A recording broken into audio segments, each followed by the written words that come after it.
त्योहार में अक्सर तला हुआ मीठा नमकीन खा के ना सबका पेट जो है वो गड़बड़ा जाता है।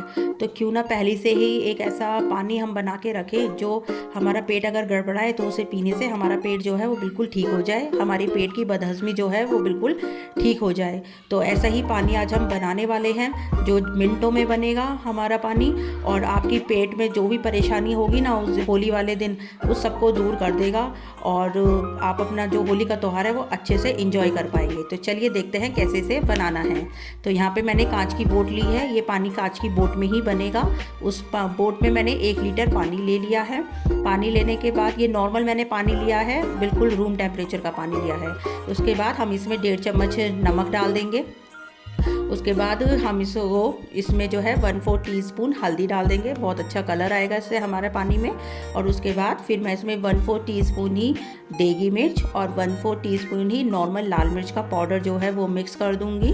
और उसके बाद हम इसमें हींग डालेंगे। हींग जो हमारे पेट के लिए बहुत अच्छी होती है, हमारे पेट में अगर दर्द होता है, बदहज़मी होती है तो बिल्कुल ठीक कर देती है।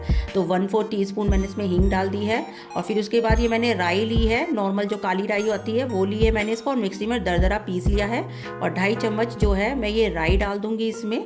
और फिर एक बार हम अच्छे से इन सारे मसालों को हिला देंगे। अब इस पानी को और जायकेदार बनाने के लिए मैं इसमें कुछ पीस जो है गाजर के डाल दूंगी, जो इससे हमारा पानी जो है अच्छे से फर्मेंट होगा और बहुत ज़्यादा टेस्टी भी बनेगा। तो पीस डालने के बाद एक बार फिर हमें पानी को अच्छे से मिला देना है, और बस अब आपका पानी तैयार है। ये अब हमें क्या करना है, इस पानी को अब हमें धूप में रखना है ताकि ये अच्छे से फर्मेंट हो जाए। 2 से 3 दिन में ये अच्छे से फर्मेंट हो जाएगा। जब फर्मेंट हो जाएगा तो ये जो गाजर ऊपर तैर रही हैं ये नीचे बेस में आ जाएंगी। तो बस पानी को बनाइए और होली को एंजॉय करिए।